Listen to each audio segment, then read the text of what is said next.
Good evening, friends, respected past conveners, seniors, and dear members of this esteemed study circle.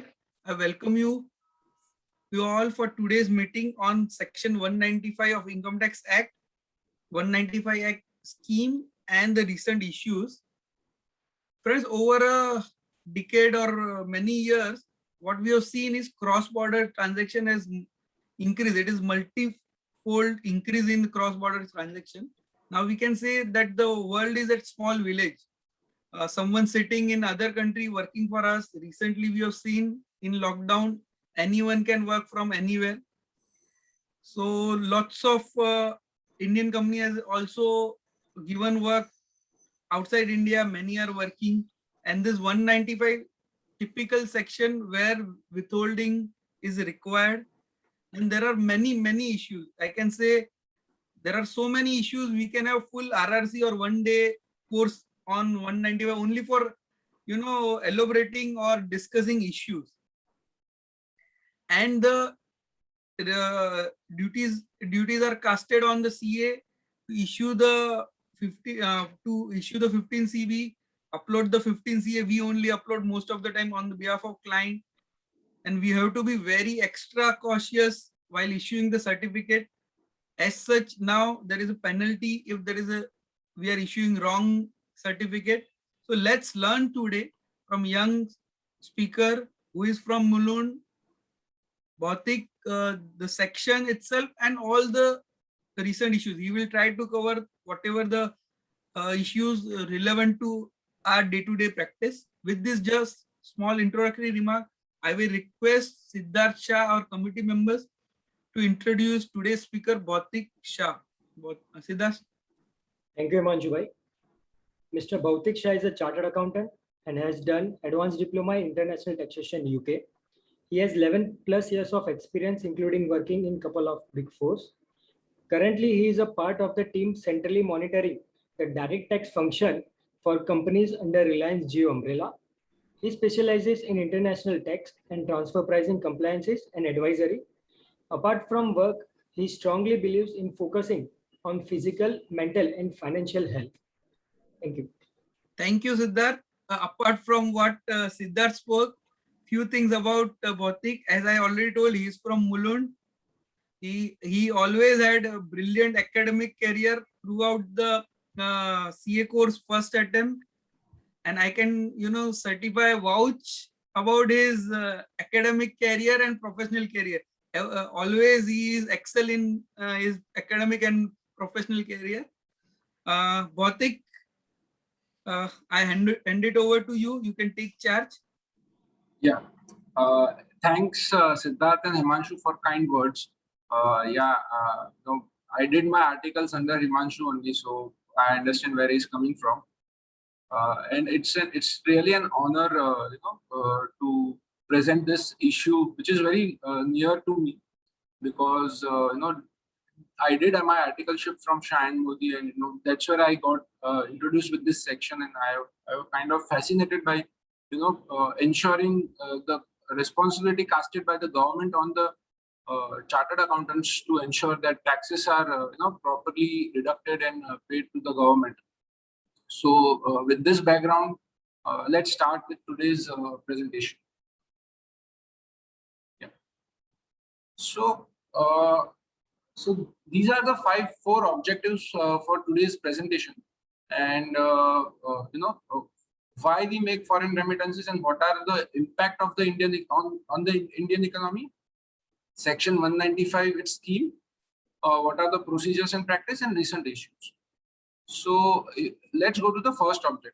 Why I've said objectives is because we need to understand why we are spending our 2 hours and what we are spending on. So that is why it is objectives and not contents. So when we talk about foreign remittances, as you are aware that foreign remittances play a major role as far as any economy is concerned, because before liberalization, our foreign exchange reserves were barely $5 billion US, and after 30 years of liberalization, we are at the 4th largest foreign reserves country in the world. with around 600 US dollars, US dollars. So there is something about opening up the economy and making remittances in and outside India, because it brings technological know-how in India. It will kind of give booster capital companies, and they'll be able to produce much better goods, services, etc. It also gives you access to untapped markets outside India. Funds outside India can also be accessed by the Indian company, because you are able to reach to the world outside India. It also attracts foreign exchange, as I said. Look at Sri Lanka for that matter. Before after COVID-19 hit the world, Sri Lankan economy has in dire straits because they don't have foreign exchanges. They they were majorly dependent on tourism, and now they don't have any foreign exchange coming to their economy, and that is why they are facing a lot of problems. Because if you want to buy oil, if you want to have updated technology, for all that you need a foreign resource. But and that is why the need for sections like 195 come in, because if you allow free foreign exchange outflow from any country, then you have to ensure that whatever taxes are due on that remittances outside India should be collected rather and deducted at the correct time. And that is why the need for withholding rules to ensure that there is no unnecessary leakage of tax revenue to the exchequer. And now that is why we go to section 195 and its scheme. So what are the objectives of section 195? So CBDT in its circular in 1974 laid down three major objectives, and those are very simple to understand. One is to ensure that tax due from the non-resident person is collected at the earliest point in time, because as you are aware, non-resident may not have presence in India. So once the remittances has gone outside India, it may so happen that that tax may not come back to India, and non-resident may not pay heed to the requests of the Indian exchequer. So that is why if the tax is deducted at the earliest point of time, due tax would be collected by the Indian government. And because and withholding, due to withholding, there would not be any difficulty in collection of tax as well, and there would not be any loss of revenue to the exchequer. So that is why we need to be. So it's kind of a balance the government needs to strike, that it should ensure that there is ease of business in India as well, and have to ensure that the proper taxes are also collected at time. So now let us see. This is very important because this will help us in applying section 195 in practical situation. Because if we know the objectives of the section, that would be really helpful while we are applying the section to in the practical scenario. So let's go to the scheme of the section 195. So this is the scheme. It has 7 subsections and 195A. So the first subsection kind of brings out the scope and the conditions for the applicability of section 195. Then second subsection talks about the application which can be made by the payer for the lower or a nil withholding tax. This is really important because if the payer, the residents who are paying to non-residents who are not sure, as to what rate should be applied to the payment, section 195(2) allows you to approach the income tax department and ask the officer himself to determine the withholding tax rates, and officer can give you the order. So that makes your life easier.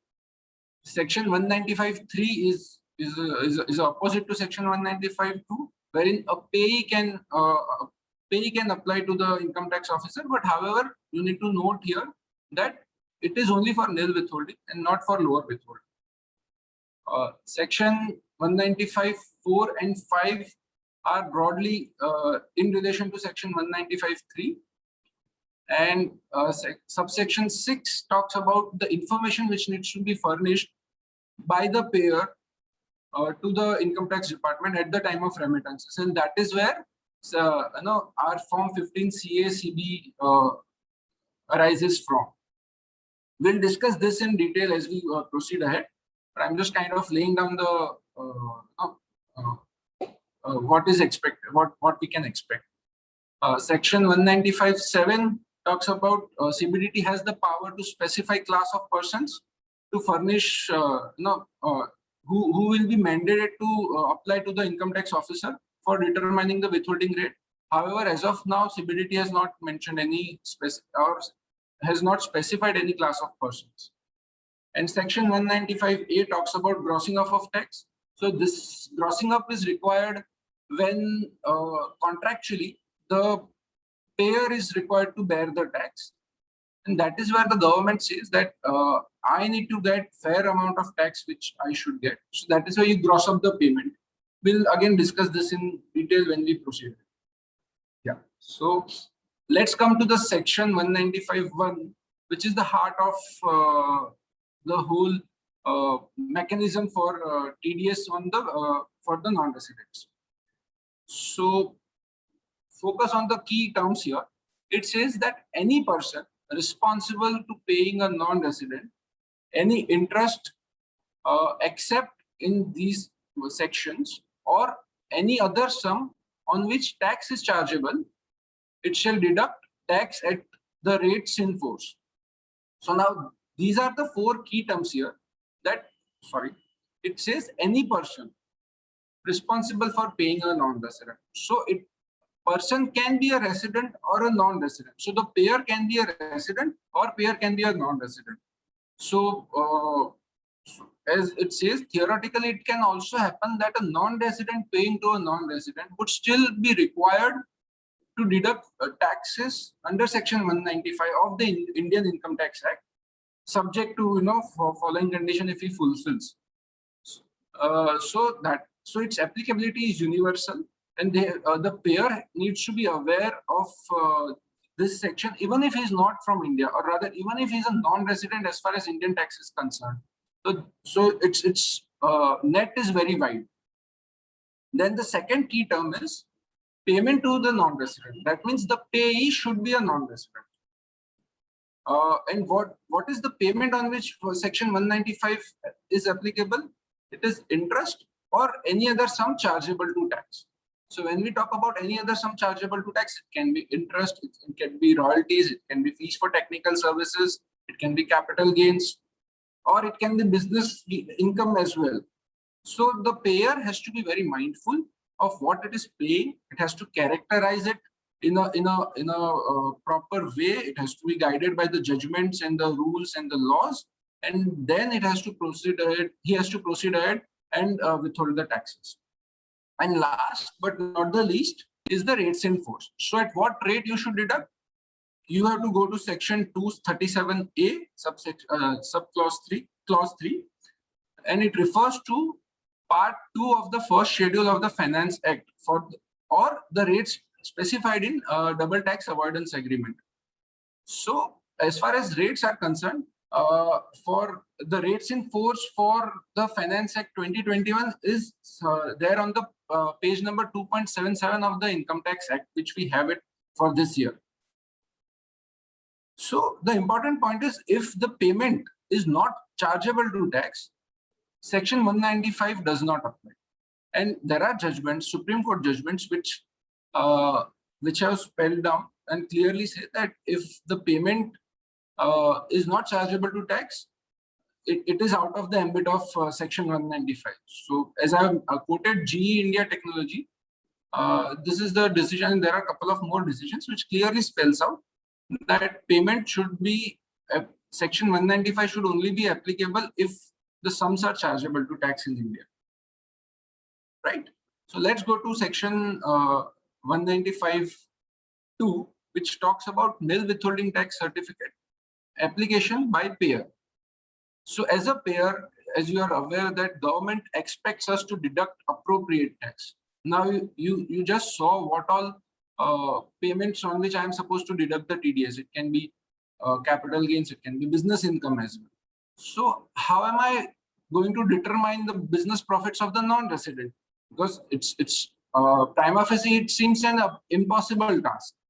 So in that case, government has provided rules for that. That as a payer, if you're not sure on what amount you are supposed to deduct the tax and how much you are supposed to deduct the tax, you please approach the government, rather income tax officer. He will apply Rule 10, and he will determine the appropriate portion on which on which TDS is supposed to be deducted. And once the officer has given the order, we hear it from the horse's mouth, and the payer is rest assured that he has complied with Section 195. So that is why this is very important. But note that this is only applicable in case if the portion of the sum is chargeable to tax and not the whole amount. But it will take its time, and as you are aware that business may not be ready to wait for it. So we'll have to see how practically we can use this section. Now, Section 195.3, as I told you, it is the reverse of Section 195.2. It is the nil withholding tax certificate application by the payee. And if payee is of the opinion that no, whatever payment I am going to receive from India is not chargeable to tax, it has to present its case to the assessing officer. And if the assessing officer issues the nil withholding tax certificate to him, he can then give it to the payer, and payer can very well make the remittances without deduction of tax and sleep happily. And Section 195.6, as we proceed ahead, this is the procedural part of Section 195, because government wants to know what all payments are going from India, to whom it is going, how much is the tax deducted on it, how much rate, at what rate it was deducted, which bank has made the remittances, are these remittances in line with FEMA rules or not. So all these requirements are kind of laid down in Section 195.6 and rules relating to that. And as per this rule, the requirement of Form 15CA, Part A or Part A to Part B, and 15CB arises. We will discuss this in detail as we proceed ahead. Yeah. And as I explained earlier, Section 195.7, sorry, there seems to be a typo. It should have been Section 195.7 talks about CBDT can notify class of persons to payable to non-resident on any sum chargeable to tax. However, till now, no classes of persons are notified by the CBDT. And last section, but really important section, though it is not specifically for a non-resident, but Section 197, which is a lower withholding tax certificate. Here again, a payee can approach the tax officer, and tax officer may issue a certificate at a lower rate or a nil withholding tax rate. So a question would arise. By now we have seen 3 subsections wherein we are talking about assessing officer issuing a certificate. So what are these 3 subsections, and when you should ideally apply, and what is the difference between these 3 subsections? So if you see, as far as Section 195.2 is concerned, the applicant is payer, whereas 195.3 and 197 is concerned, the applicant is payee. So if you are a payer, you should only look at 195.2. However, if you are a recipient or if you are a payee, you should look at 197 or 195.3 as per your convenience of your business. Now, again, what is the difference between the purposes of these 3 sections? As far as 195.2 is concerned, it is to determine the withholding tax rate to a payment to a non-resident. Now, important rate is withholding tax rate and non-resident. However, Section 195.3 talks about to determine the withholding tax rate on the receipt, and Section 197 talks about withholding tax rate for all the receipts, because a payee can be resident or a non-resident, and it can be for all the receipts under the income tax act. It can be for 194J as well. It can be for 195 as well. And what is the applicability? This is for as far as section 195.2 and 195.3 is concerned, it is only for the payments under mentioned in 195.1. However, as I have repeatedly said, as far as 197 is concerned, it is for all the receipts. And this is the really important differentiation. Can you appeal against this order? As far as 195.2 is concerned, you are a payer. You can appeal to CIT, Commissioner of Income Tax Appeals under section 248. However, as far as 195.3 order or 197 order is concerned, I think you'll have to go to writ for that. And in 195.2 only, as I have mentioned below, it is only in case where the tax is contractually borne by the payer. Then only you can appeal. Otherwise, you cannot appeal against this. Yeah. So now let us talk about the last portion of the scheme, which is section 195A, grossing up. I'm pretty much sure that everybody is aware of it and everybody is routinely applying this. But I thought I'll just cover it, so that we kind of refresh our memory. So as far as grossing up is concerned, it only applies in case where contractually the payer bears the tax liability, that is the resident bears the tax liability. It is called net of tax arrangement. And that is why for computing income tax, the payment has to be grossed up. So to give you an example, if a non-resident says, boss, I am not aware about your income tax rules, I need to get ₹100 in my hand for whatever services or whatever goods I have delivered to you. You pay me ₹100 and you look at the tax liability. So now to clarify this, what government is saying that if you had, so you need to gross up the payment and you have to consider this, that you are paying ₹111 to the non-resident. After deducting 10%, assuming the rate of tax is 10%, after deducting the 10%, you are paying ₹100 to the payee, and the ₹11 you should give it to the government. So that is how the grossing up works. This is mere mathematics, nothing else. By doing this, the payee gets the amount which it desired without deduction of tax, and the government gets their fair share of revenue. And while the payer bears the tax. So now, again, let's move on to the next topic, which we need to understand what can be the mode of payment. As you have seen in section 195.1, it covers payment made by cash, check, or draft, or any other mode. So it can be very well barter transaction, or it can be accounting set-off as well. So you have to be very careful as far as these two are concerned, because the payment may not actually flow out of India physically. However, still you need to apply section 195 on these payments or these accounting set-offs. And how do you convert the foreign exchange payment to INR as far to determine the withholding tax rate? So the income tax CBDT has laid down the rules to say that you have to apply SBI-TT buying rate on the foreign currency on the date on which TDS under section 195 is made, and you determine the TDS on that and you pay the TDS to government. There can be differences as far as accounting is concerned. However, we have to live with this because there is a specific rule mentioned in the income tax rules. So this was all about the scheme, wherein we saw on which all payments the 195 is applicable. How do you make the remittances? What information you are supposed to give? When you approach the income tax officer, when the payee can approach the income tax officer, and grossing up of the payment. These are all the schemes relating to section 195 and the payment to non-residents. Now let us look at the procedure and practice, because these are very crucial and very important in our day-to-day life.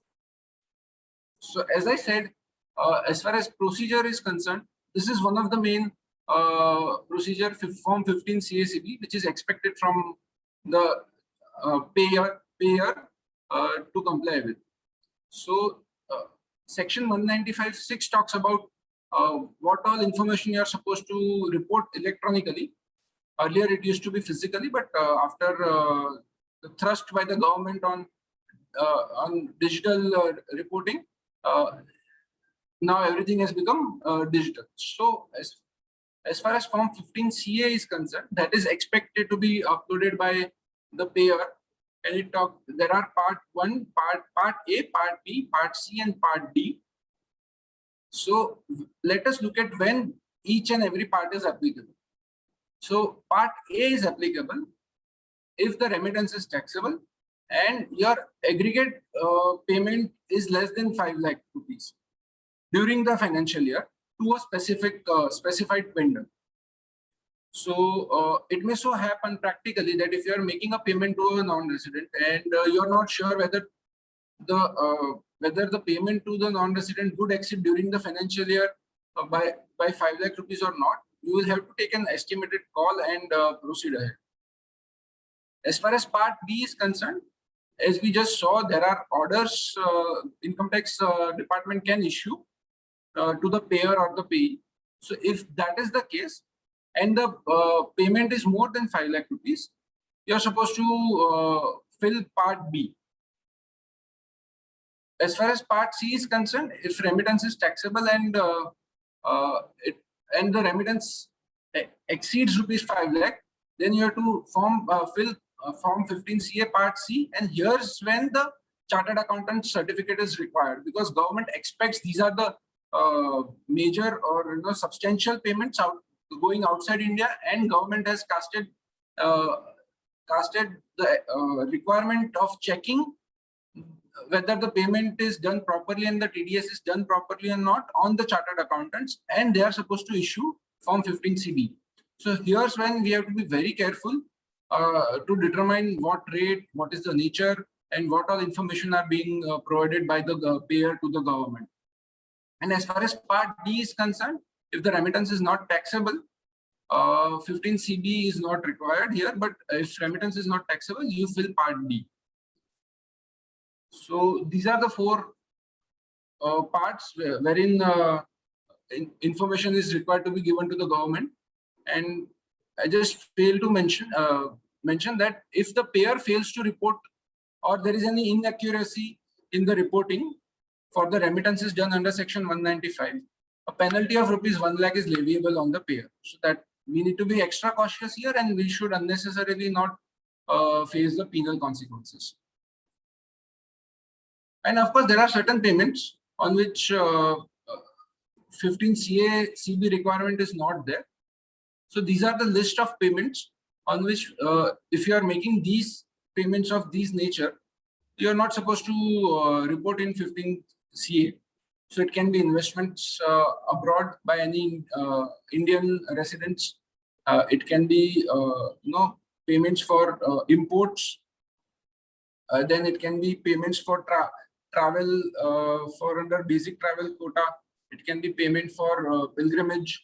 So these are the list. You have to be mindful of what payment you are making and take a conscious decision whether to report in Form 15 CACP or not. So I'll just give you a couple of minutes to just have a look at it, and then we can proceed ahead.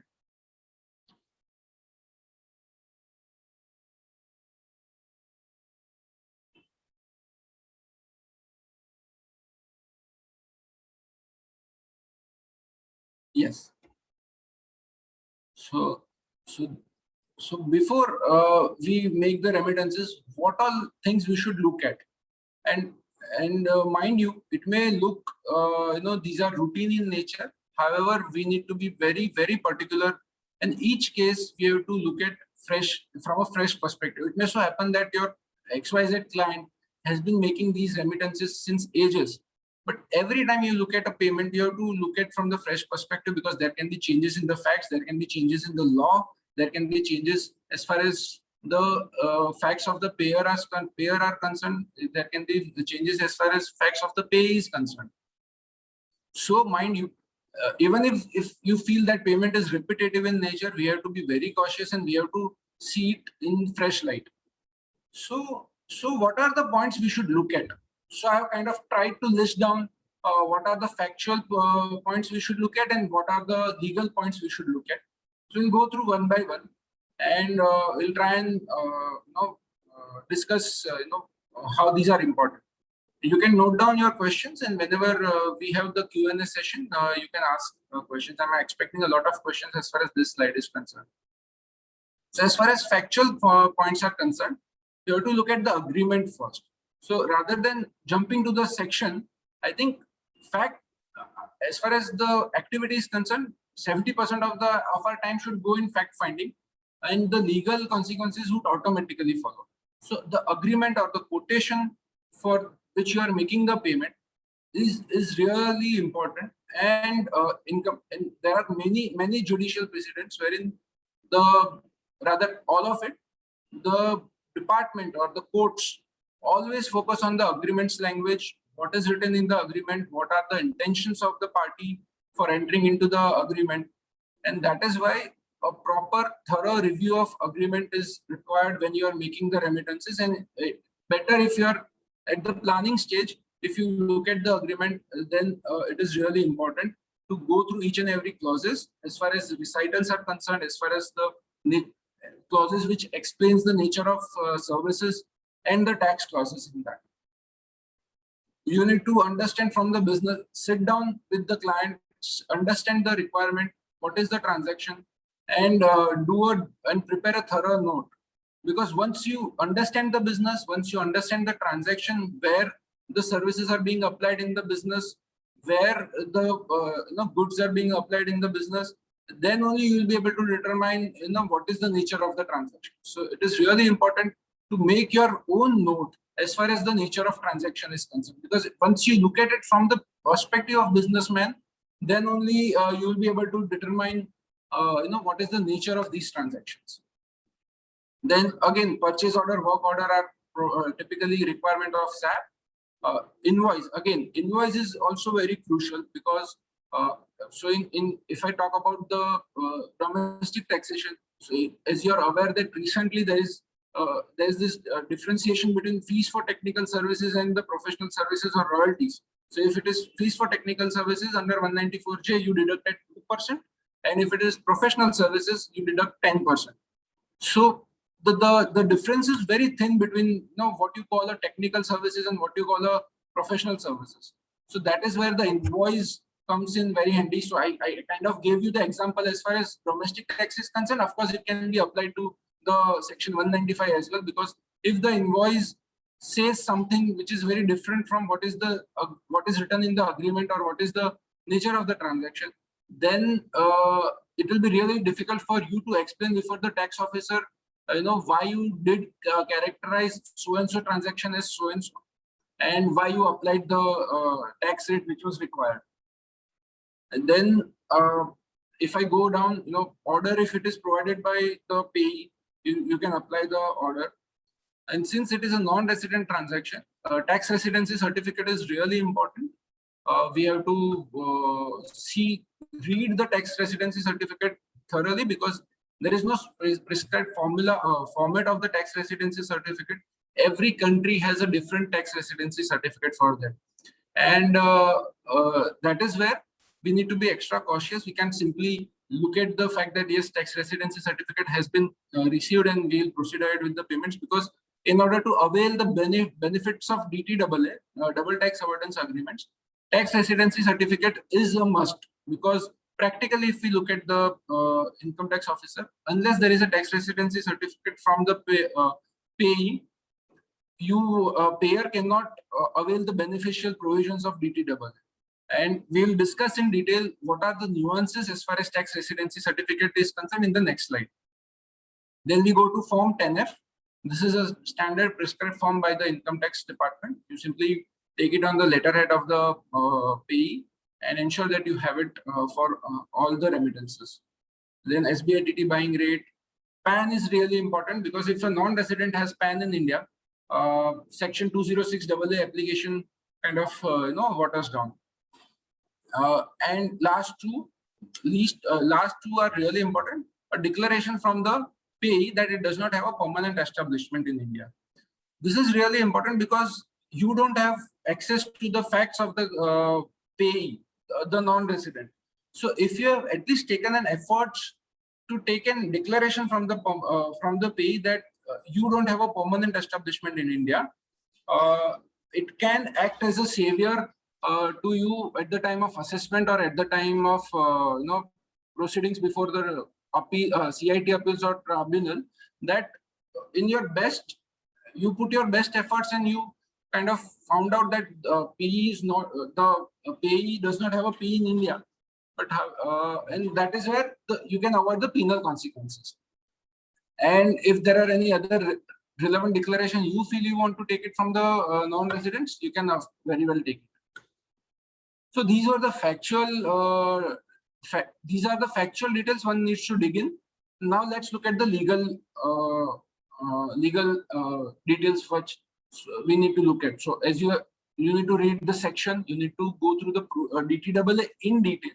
It applicability, relevant article, whether does it have a make available clause or not, whether does it have a most favored clause or not. These all we will discuss in detail in next slide. And as you are aware that there is now multilateral instrument, so you need to go through that as well, whether it applies to your payment or not. Equalization levy provisions are also being introduced by the government. That is also one point one needs to look at. Significant economic presence, judicial precedent, circulars, notification, blah blah blah. So there are so many things one needs to look at before making the payment under Section 195. So I'm not saying that you need to look at everything, but you will kind of understand what all needs to be read before you make the payment. So idea is to ensure that you have the reasonable certainty that payee has substance in the jurisdiction, so that the beneficial provisions of DTAA could be available. So these are the certain points which I wanted to discuss with you as far as looking at the DTAA is concerned. So every DTAA is a different agreement between the government of India and government of that respective country. And basis their economy, basis their requirements, they have kind of come up with, after a lot of negotiations, they kind of come up with the DTAA. And every DTAA has different language, different clauses, though it may look, all may look same, but if you read it closely, there are nuances which we'll try and highlight it now. So there are LOB clauses, so limitation of benefits clauses, one needs to be very aware of, because to give you an example, as far as Singapore DTAA is concerned, it clearly says that you can take the benefit of India-Singapore DTAA only if the payment hits the bank account of Singapore entity, and that not to anyone. So as far as Singapore is concerned, it is trying to ensure that if you are taking the benefits of DTAA, the fund money has to reach Singapore shores.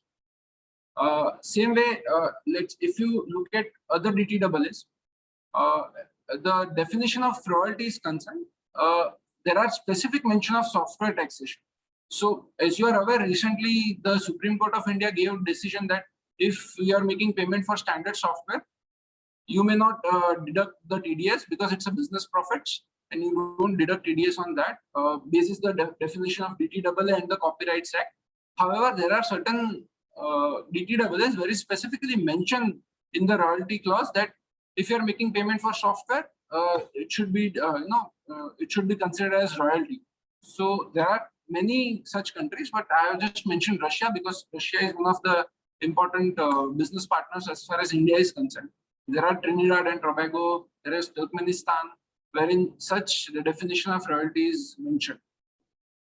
Then again, there are certain DTAAs wherein it clearly mentions that if the services are provided in source country, then only it should be taxable. So to give you an example, if country like Finland, if somebody who's a resident of Finland and is giving services to Indian customers, an Indian customer is making payment for that services, if these services are actually performed in India, not by sitting in Finland, but if the activities are actually done in India, then only it would be considered as fees for technical services. There is this decision of Ortec Finland OI. It's a tribunal decision, but worth having a look at it, because it kind of sets a precedent wherein treaties like Finland, Israel, and China, you can take a position that if the services are not provided in India, it is not taxable under the DTAA, and no taxes should be withheld under Section 195. Then again, our old and very famous clause, make available clause. It has existed. There are US, UK, Australia, Canada, Singapore DTAA, which clearly mentions that unless the technology is made available to the recipient, that is, a recipient is enabled to perform these services without the help of the service provider, then only the payment would be considered as fees for technical services. So I'll give you an example which one of my seniors used to give me. So let's say if you go to a restaurant and you order a dosa, and you simply have that dosa and go away. So that is not considered as made available because you don't know how to prepare the dosa. You'll have to again go back to that restaurant to have the dosa and pay them.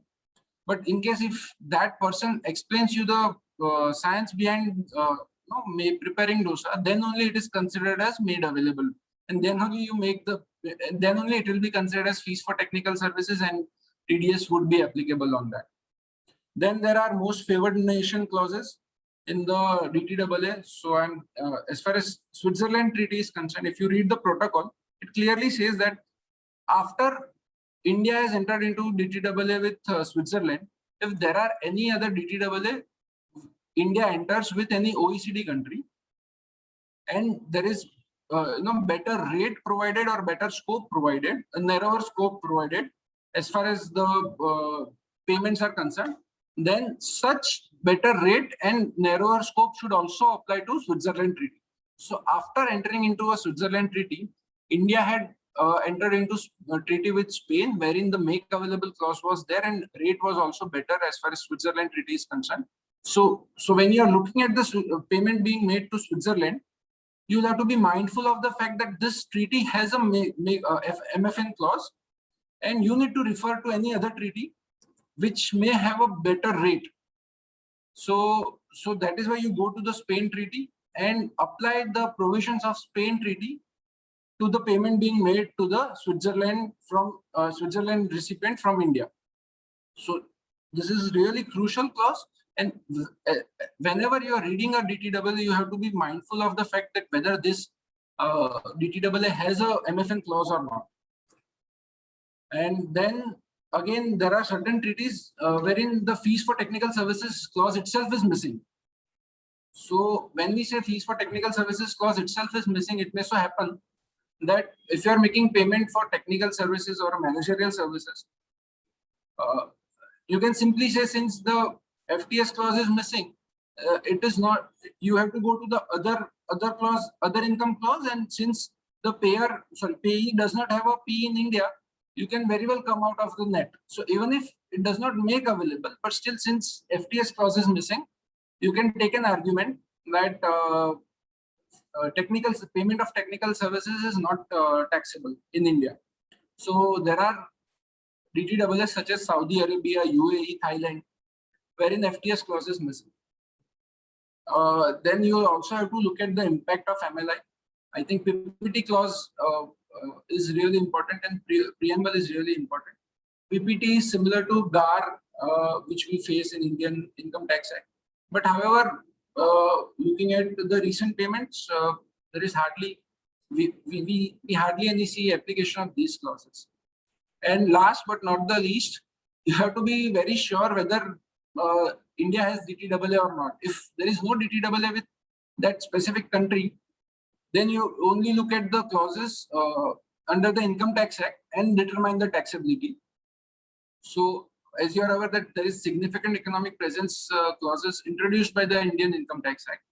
And if the service provider has turnover from India exceeding 2 crores or has active users of its application in India of more than 3 lakhs, it may be deemed to have a significant economic presence in India, and then you'll have to deduct TDS at a higher rate of 40% on the payments which you are making to the non-residents. So India does not have DTAA with Afghanistan, Iraq, Liechtenstein, Maldives, Pakistan, etc., wherein they have the limited DTAAs with few of these countries. However, those are only limited to airspace and payment for aviation.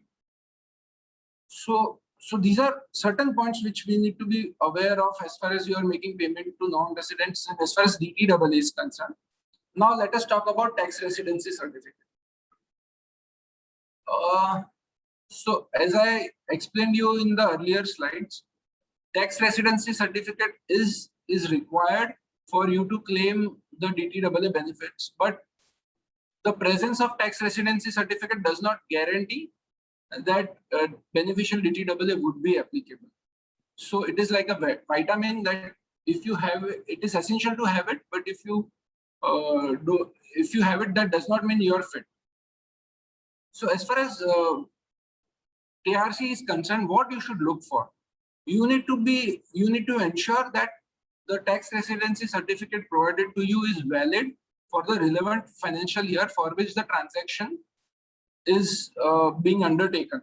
Because if you look at the TRC issued by US IRS, it specifically mentions calendar year, that it is applicable for this person. It mentions the name and it mentions which calendar year it is for. So if you are transacting with a US service provider, you need to ensure that you take TRC for the 2 years, because India follows financial year, whereas US follows calendar year. So let's say if you are making a payment to a US payer for the financial year 21-22, even if the transaction was done in the year 21, the payer would give you the TRC for 21. However, you should ensure that you should also ask for the TRC from the payer for the year 22 as well, because your financial year is 21-22 and his calendar year is 21. So it is really important. But what happens when the validity is not mentioned on the TRC? Assessing officer can very well challenge if the validity is not mentioned on the TRC, because if you see the TRC issued by the UK government, HMRC, it only says that this person is tax resident of UK as on the date of issuance. It does not talk about financial year, calendar year, nothing. So in that case, what you should do? So of course, what am I suggesting now may not be applicable in all the transactions. However, if you feel the quantum is huge and you need to be 100% cautious that the tax position which you are taking is based on the availability of DTAA, you may choose to write to HMRC and ask them the validity of the TRC. They will very well reply. And in our practical experiences, we have seen them replying in 10-15 days. So for every TRC issues, you need to have a flexible approach. As far as language of TRC is concerned, the language of TRC should specifically be in English. However, it may so happen that countries like Spain and they don't issue the TRC in English language. So you may choose to ask the payee that they can get the TRC translated in by Indian Embassy, or they can get the TRC apostilled and translated. This should be acceptable by our Indian Income Tax Department. Now, what the contents of TRC is also important, because different countries mention different content in the TRC. So in fact, in case of US itself, in case of different entities, they sometimes mention different contents, because if there is a S corporation, that is incorporated, they will simply say that so and so person is a tax resident of US. However, if there are payment to LLC, that is limited liability partnerships or limited liability companies, so to say, they mention the name of the partners in the TRC, and you have to ensure that the services which you are receiving from the person, his name is mentioned in the TRC. And there are other TRCs like German TRC, which mentions the nature of the transaction and it mentions the name of the payer So it may so happen that there are a couple of group companies you have, and you are availing services for both the group companies from a German tax resident. While making payment, you need to be cautious as far as to whom this TRC is issued, because as I mentioned, the TRC mentions the name of the payee, that is the German tax resident, but it also mentions the name of the payer. So you need to be very cautious and accept only those TRCs which are issued to the company from which the payment is being made. And then we come to, as I explained earlier, that if TRC is not available, then provisions of Act kicks in, and 206 and provisions of higher TDS under section 206 AA kicks in, or the impact of SEP kicks in. And if TRC is not available, can DTAA benefits 100% be availed? This is very fact-based, and people who have read these two decisions would agree with me that in spite of having TRC in case of AB Mauritius, the one which is in red, they were not able to get the benefits of DTAA because it was courts decided that beneficial owner of the payer was not in Mauritius, it was in US, and that is why we'll only look at the India-US. So let us move to the next slide. Again, I've kind of listed down how do you approach as far as determining the rates of TDS is concerned. As I explained earlier, you need to go through the rates in force and DTAA rates, whichever is beneficial, you should apply here. And I've kind of summarized the process of determining the rates. Very simple, may not be applicable. It's not a straight jacket formula, but it kind of guides you how do you proceed ahead. So if TRC is available, nothing like it, allow the DTAA benefits. If DTAA provisions are beneficial as compared to Income Tax Act, you simply take the DTAA benefits while making the payment. But if you don't have a TRC, then you look at whether you have PAN or not. So if the non-resident has PAN and he has given you PAN, you can go to the rates which are mentioned under the Income Tax Act, which is typically, as far as royalties, fees for technical services are concerned, it is 10%. Interest is also 10%. However, the non-resident also does not have a PAN, then slightly higher rate under section 206 AA would be applicable. And again, all these things you need to see it from the perspective whether the payment is the tax arrangement is net of tax or gross of tax. So if it is net of tax, that is you are bearing the tax, then you may talk to the non-resident and see if he has made the application for TRC. If he has made the application for TRC, it's just a matter of time whether TRC is not received. You can kind of take a business call and say, okay, fine, I'll apply the DTAA benefits and go ahead with considering the fact that TRC would be available later on to me, because provisions nowhere says that you need to have TRC in your possession when you are making the remittances. If you are provide the TRC at the time of TDS assessments, it is absolutely fine and acceptable. So these are the kind of graph you can follow when you are deciding at what rate you should apply. Now this is a very interesting and this is a very important slide as far as the refund of TDS done under section 195 is concerned. Yes, it is possible to claim refund of TDS if you have deducted TDS under section 195, and when you can get a refund. So as per the notification issued by the CBDT, these are the situation wherein you are eligible to get a refund. So let's say if the contract with the non-resident is cancelled and no remittance is made to the non-resident, then you are eligible. Or if the contract is cancelled and the remittance is made, however, the non-resident refunds you the money. So effectively the money has not gone outside India, and then you can get a refund of TDS done, because what happens that you need to book it on the payment or provision, whichever is earlier. So once you have booked the expense in your books of account, you are supposed to deduct the TDS and pay to the government. However, due to business requirements or due to some unforeseen circumstances, the contract gets cancelled. So in that case, and if you have borne the tax, you can get the TDS refund. So the important point is that you should have borne the tax, which I have mentioned below in the slide.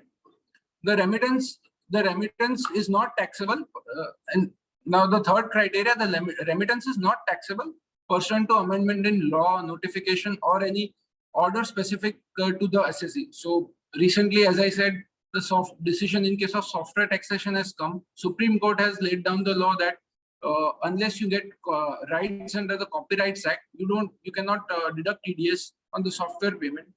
And if you have already done deduction, you can claim the refund. You are eligible to claim the refund under 195. It may so practically happen that you have done TDS 2 times or you have not grossed it up properly. Then also TDS, you can get the refund. And the last, if you have done TDS at a higher rate under the Act, for example, and while lower rate under the treaty was available, then also you can claim the differential amount as refund. But what are the conditions to claim the refund? Is you should make the claim of refund within the 2 years from the end of the financial year in which TDS is deducted. So let's say if you have done TDS in the financial year 21-22, so you need to make a claim before March 2024. Tax should have been borne by the payer. As I said, it is a prime condition that if you are bearing the tax, then only you can get the refund. And payer shall give a declaration to the tax officer that no TDS certificate has been issued, so that payee does not claim the foreign tax credits in its home jurisdiction. The payer should also give the indemnity letter, indemnity bond to the income tax department that if there is any loss on account of any separate claim by the non-resident as refund, the payer should indemnify the income tax department. Payee should not have filed the return of income, and the timeline for filing the return of income should have also expired. And payer shall not claim the payment as a deduction against its taxable income. So these are the conditions you need to fulfill in order to get the refund of TDS done. So friends, we come to the half time of our presentation. Because I know webinars are, webinars of 2 hours are really difficult to kind of digest at a time. I plan to give you a 5 minutes break, just freshen up, come back, and then let's discuss the issues as far as section 195 is concerned. And so let's take a break for 5 minutes, friends, and then come back sharp after 5 minutes.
Hi friends, welcome back.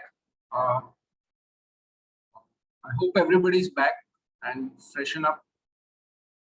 Let's just wait for 1 minute to people to come back and let's start after that.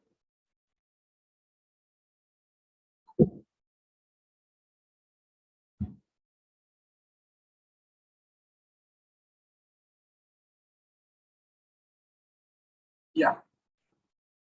So, friends, now we have seen what are the procedures, what is the scheme as far as 195 is concerned, what are the reasons why 195 was introduced, what are its impact on the economy, what facts you need to dig in, what legally how you are supposed to approach in your day-to-day life. Now let us look at the recent issues.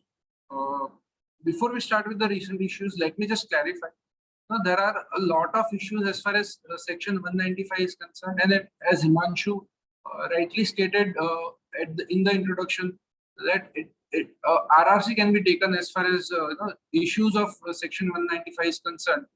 So I have kind of tried to take couple of rather drops of the ocean as far as issues are concerned. So I have kind of been concise as far as what issues which we need to discuss. So whatever we discuss, we'll discuss in detail. Rather than trying to go for quantity, I've kind of focused on quality and considered only a couple of issues. So let us look at the recent issues. So recently, there was a decision by Supreme Court in case of Pilcom. So as you are aware that as we discussed, that if a payment is made to non-resident, is not chargeable to tax as per the applicable treaty, the withholding provisions under the Act should not apply. And this has been held by LELE and GE India Technology by Supreme Court. And these two Supreme Court decisions were rendered under Section 195, 192 and 195 respectively. However, there are other sections as well which covers TDS on the payments being made to non-resident. These are specific sections. Section 194 is one of those specific sections which talks about payments being made to sports person and what TDS should be done in that. So in this case, what had happened? Pilcom is a committee of Pakistan, India, and Lanka cricket boards. These three cricket boards had come together and hosted World Cup of 1996. So in order to carry out this World Cup, they had to make payments to boards which are non-residents. They had to make payments to players who are non-residents, and they applied the beneficial rates under the DTAA. And they said TDS in certain cases TDS should not be applicable, and in certain cases TDS at a lower rate should be applicable. However, the income tax officer disputed this. No, Section 194 is very clear that you need to deduct TDS come at the rate specified therein, come what may. You can't apply DTAA. The matter went on to the Supreme Court, and in the year 2020, the Supreme Court decided as follows. Though this was an obiter dicta means this was an observation, not a major or part or the operative part of the decision. However, because it was Supreme Court, even obiter dicta is considered as a law of land. So what they did observe, it says that the obligation to deduct TDS under Section 194E of the Act is not affected by the DTAA. The important part is under Section 194E. And in case the exigibility of the tax is disputed by the SSE, on whose account the deduction is made, that is the non-resident, the benefit of DTAA can be pleaded.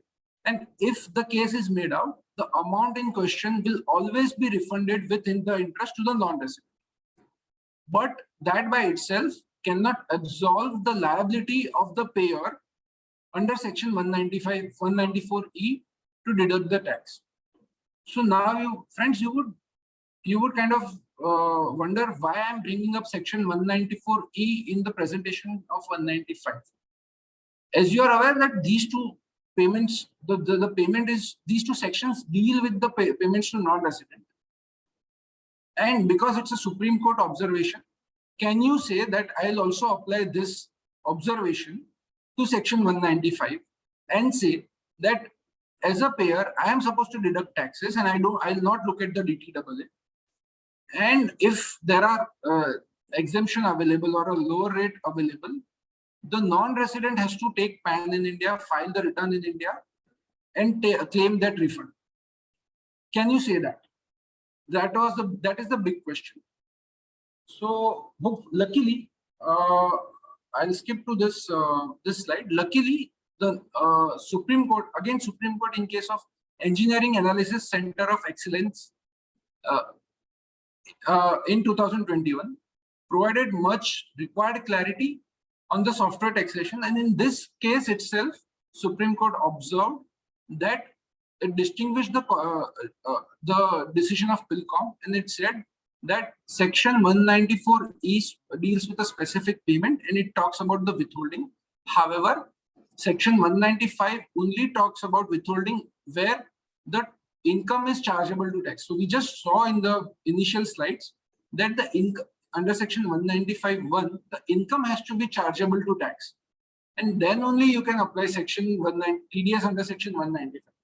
So hopefully, luckily in the span of 1 year, the confusion created by PILCOM's decision was clarified by Supreme Court itself, and it clearly stated that as far as TDS under section 195 is concerned, the income has to be chargeable to tax. Then only you deduct the TDS. However, sections like 194E is concerned, you have to follow the section and deduct the TDS because it does not specifically mentions that income should be chargeable to tax. Yeah. So while we are discussing about software decision, I have listed down the relevant extract of the Income Tax Act. What does royalty mean, and relevant explanations. So let us only focus on the first part, which says that royalty means consideration for use of or right or transfer of all or any rights, including granting of any license. Remember, friends, this is the definition under the Income Tax Act. Including granting of any license for patent, invention, model, design, secret formula or process or trademark or similar property, or granting of any license of copyright. So typically software falls under copyright, literary, artistic or scientific work. So now let us focus on what did Supreme Court held as far as the software taxation is concerned. So all of you are aware that it took a decade for Indian Supreme Court for this issue to finally settle. I remember in 2010 when I started my post-qualification journey, the decision of Karnataka High Court in case of Samsung had come for software taxation, wherein it said, if you are making payment for software licenses, it squarely falls under the software royalty definition under the Act and under the DTAA is concerned, and that is why you apply the royalty taxation. However, there was a classic divide between South and North, as far as there were post that there were many decisions on the software by Delhi High Courts, which stated the otherwise. It said, no, unless you have any right in that copyright, unless you have the right to exploit that software, unless you have right to copy that software, the payment for that software license cannot be considered as a royalty. The Delhi High Courts relied on the OECD commentaries and the judicial precedents available around the world. However, again, Karnataka High Court consistently held the otherwise. Finally, the matter traveled to the Supreme Court, and in the year 2021 March, the landmark decision was delivered by the Supreme Court. In this decision, Supreme Court opined on 4 types of transactions. First category, wherein the resident Indian buyers are the end user of the software who purchase the same directly from the foreign non-resident manufacturer or supplier. The second category is the resident Indian traders who are the resellers who purchase the computer software from the foreign non-resident suppliers in order to resell these onwards to the Indian users. The third category, foreign non-resident vendors, after purchasing the software from the non-resident sellers, resell the same to the Indian customer, distributors or end users. So category 2 was Indian reseller, category 3 is foreign non-resident resellers, and category 4 is software embedded onto the hardware. So as far as these 4 categories are concerned, they gave a consolidated view. And what does Apex Code observe? It said that by virtue of explanation 4 to section 19 and article 3 of the DTAA, so this DTAA they were referring to US and UK broadly, the definition of term royalties shall have the meaning assigned to it by DTAA and thereby by the act of the local country or the source country. In India, the definition of royalty is given under the Copyrights Act because it is not defined under the DTAA. However, though it is defined under the Income Tax Act, but Copyrights Act is the mother act from where the royalties come. Definition of royalty comes. The said position is also clarified by the Stability Circular in 1982, wherein you need to refer to the meaning assigned in the DTAA. It again went on to say that transfer or license or otherwise of all or any rights includes in relation to copyright is an essential condition under the explanation 2 of 916 of the Act and DTAA as well, which I have not kind of typed here. Inasmuch as that there should be a parting with an interest or a right mentioned in section 14B or 14A of the Copyright Act. So, as I have been saying, Apex Code observed that the definition of royalty, it has to fit into the definition of Copyrights Act. So if you are getting any copyrights as mentioned in section 14B or 14A of the Copyright Act, then only it will be considered as a royalty. So now you would wonder, what are the rights mentioned under section 14B and 14A of the Copyrights Act? Simply, these rights include right to sublicense, right to exploit, or right to copy or reverse engineer. So broadly, what has happened that if you're getting a software for your own business purpose to use it in your business and not to sublicense it to someone, not to reverse engineer and create a new product out of it, as far as that is concerned, and if you have a beneficial DTAA, you can safely say that the payment is not for royalties, payment is for business profits, unless the payee or the non-resident has a permanent establishment in India. The non-resident is not liable to tax in India, and therefore I will not deduct any TDS on that. Considering the definition of copyrights, so again, I have kind of summarized this. But while delivering this judgment, Apex Code also observed certain important observation, which one of them, as I already explained, that it distinguished the Pilcom's decision. And section 194E should not be considered and should not be read into section 195. It also observed that the deductor is only liable to make deduction or withholding under section 195 only if the non-resident is liable to tax. So it kind of reiterated what is mentioned in the section 195(1). But coming from Supreme Court, it holds a lot of value. DTAA should be interpreted liberally. This is a very important point because you should, while you are reading the DTAA, you should understand this is not a law. This is an agreement between two countries, two entities. It has been done after a lot of negotiations, and this is their economic requirements. So the fact that it is not a law and it is an agreement, you can't literally read into the words. You need to have a harmonious reading of the DTAA. You have to liberally read this, and this was enforced or affirmed by the Supreme Court in this decision. So this is a really important point. While you are arguing against the income tax officer, as far as this point is concerned, you can take a benefit of this decision. And it also says that it makes no difference whether the end user is enabled to use computer software that is customized or off the shelf. So only thing matters is copyright owner conferring the proper proprietary rights interest in the software to the license. So what point which I'm trying to say here is Supreme Court has observed in this decision that the software in case of software decision, in case of software transaction rather, it is not only that off-the-shelf software would only be considered as business profits. Even if the software is customized to your requirements, however, you still don't get the right of the copyright as mentioned in section 14B read with 14A of the Copyright Act. You will still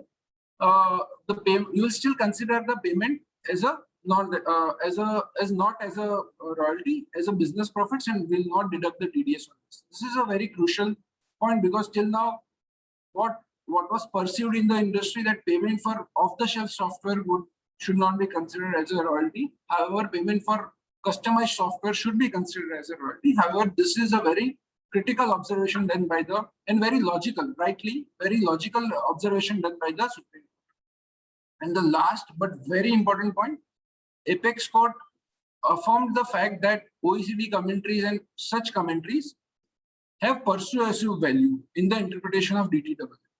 Because till now, the income tax officer used to left, right, central reject the OECD commentaries views, though this is not a binding, this is not binding on the Indian taxpayers. However, now the Apex Court has laid down the fact that opined that this has a persuasive value, and further it went on to say that India's position on the OECD commentaries, because in certain clauses India has reserved its rights to tax royalties. So India's position in OECD commentary would not alter the DTAA provision, and unless they are actually amended by the bilateral negotiation. So India may take any position as far as OECD commentary is concerned, but when you are looking at the specific DTAA, if that, unless that is renegotiated, you should go with the DTAA.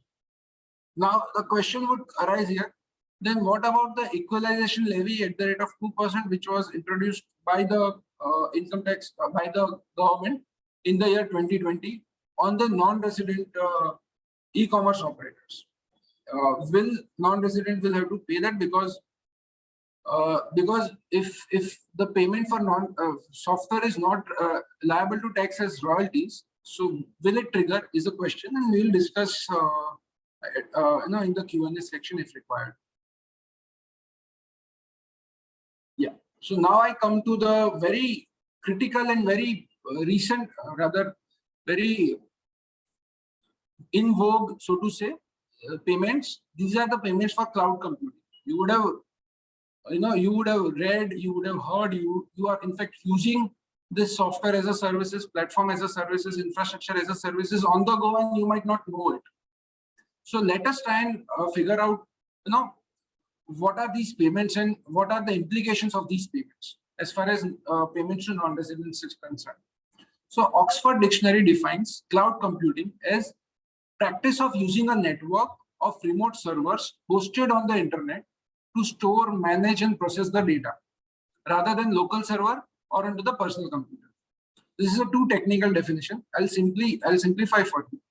It simply says that if you are not, so you have the laptop, right? So you download the software onto the laptop. You have your own storage capacity. You have your operating system as well along with you. So that is a personal computing. So if you put all these things on cloud, which are hosted by somebody else, it becomes a cloud computing. So there are three kinds of cloud computing. One is software as a services, platform as a services, and infrastructure as a services. So what does it mean, and how does it impact our payments to non-resident?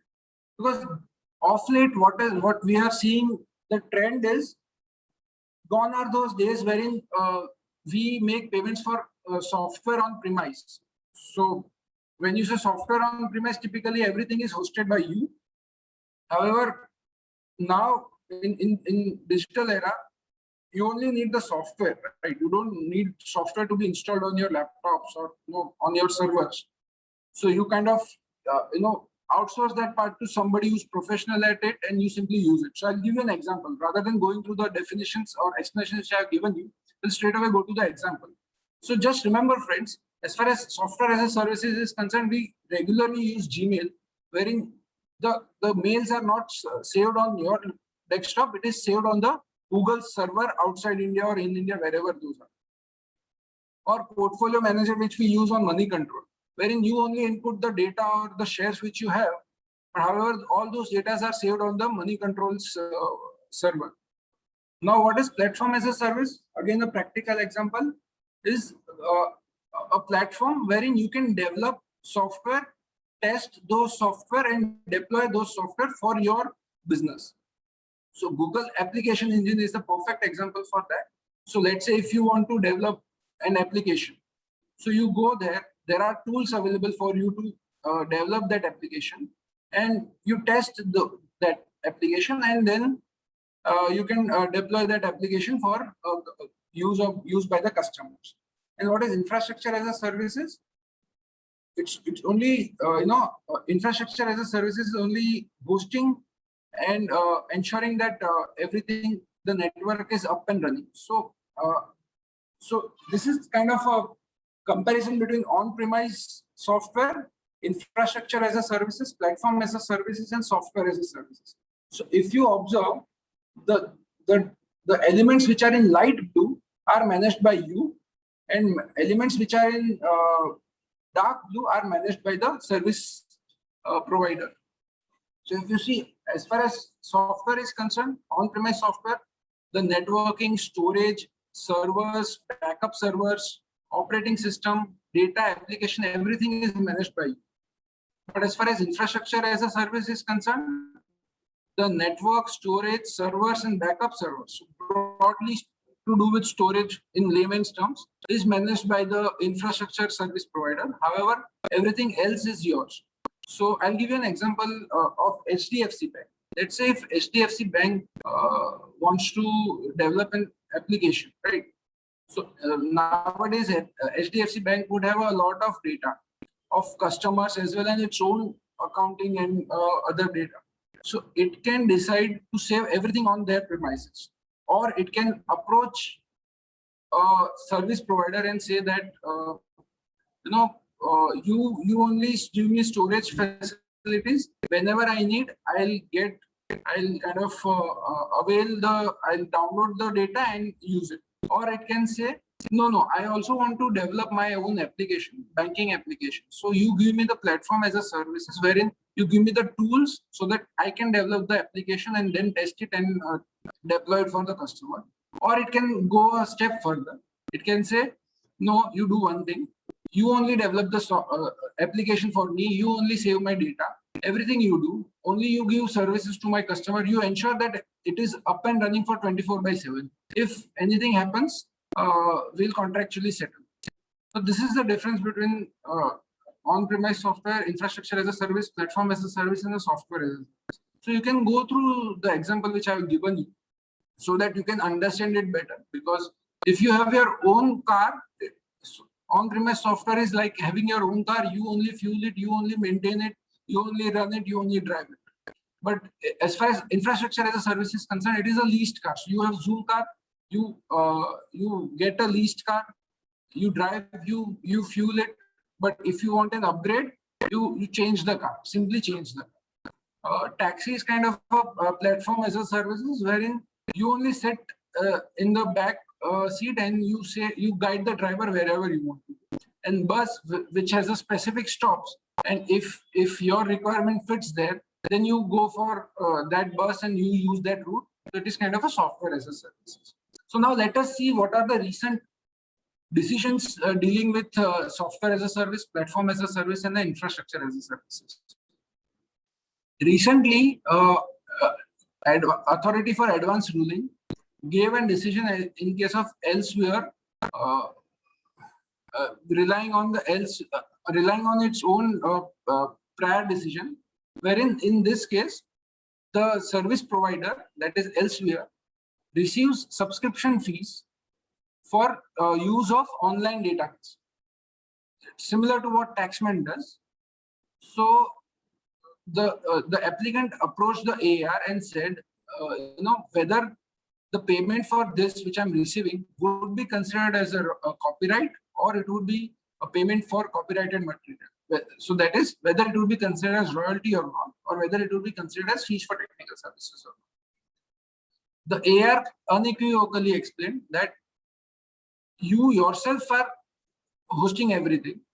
The customers are only getting services of the software. So in order to provide the services, you are using the software.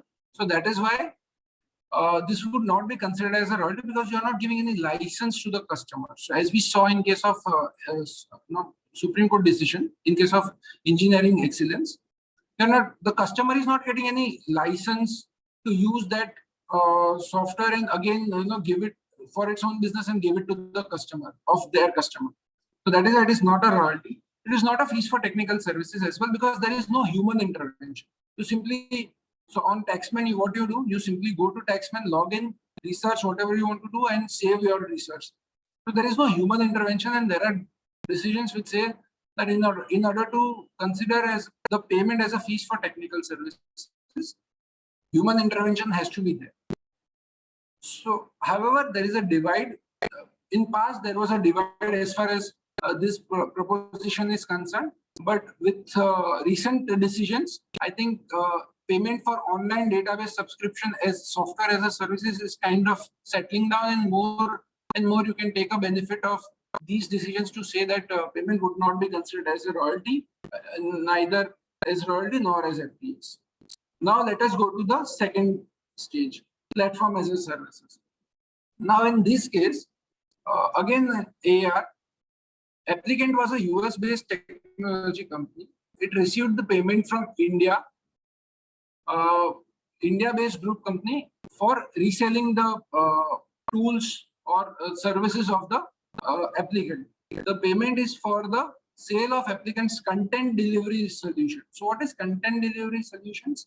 So I'm pretty much sure you all are using Netflix, you all are using Amazon Prime, Disney Plus, etc.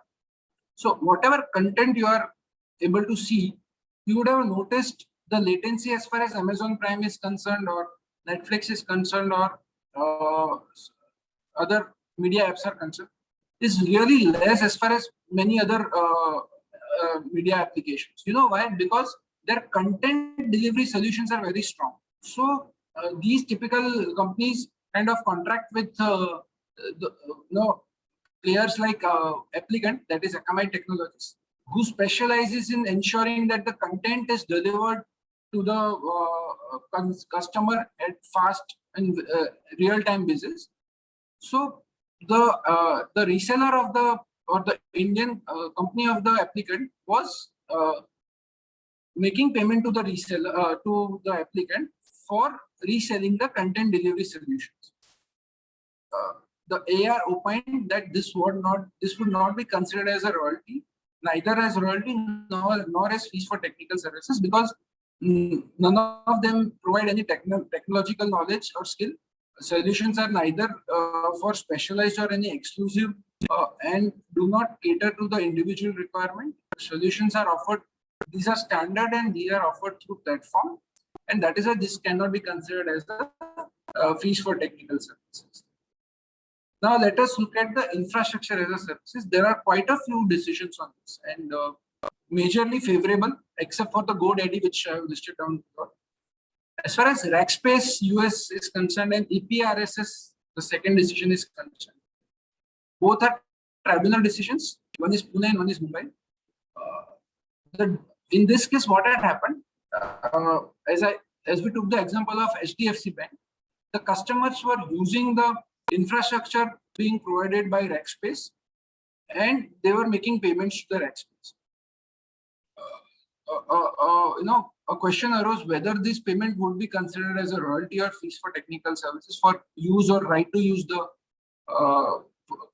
equipment, because there are servers. In infrastructure as a services, what you get is the server. And so the tribunal decided in favor of the in favor of the SSC, and said that equipments are not used by the customers.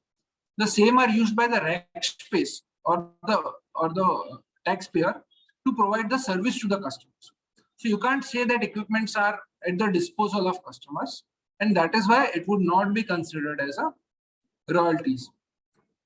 In this, they did not. In this decision, the tribunal only restricted itself to the analysis of royalty, and they have not analyzed the fees for technical services. But it is very clear that it will not be considered as fees for technical services as well. Similar view was also taken in case of EPRSS. Similar facts and similar view. However, as far as it's an outlier, as far as GoDaddy's decision is concerned, it's a Delhi tribunal decision. What the tribunal held, so in this case, what had happened, that payer was making payment to GoDaddy for use of domain registration.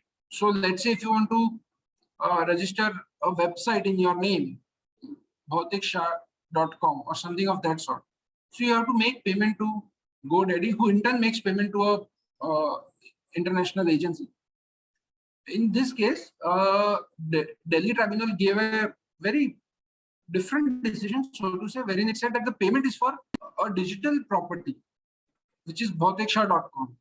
And that is why it would be considered as a use or right to use the digital property, and it would be considered as a royalty. But important fact here is that in this decision, the tribunal did not analyze the DT double, because for some reason it was not available, as in for TRC probably was not available in this case, and that is why tribunal did not analyze the DT double A between India and US. It only focused on the and as you are in the payments. So that is why. So whenever you are friends, whenever you are analyzing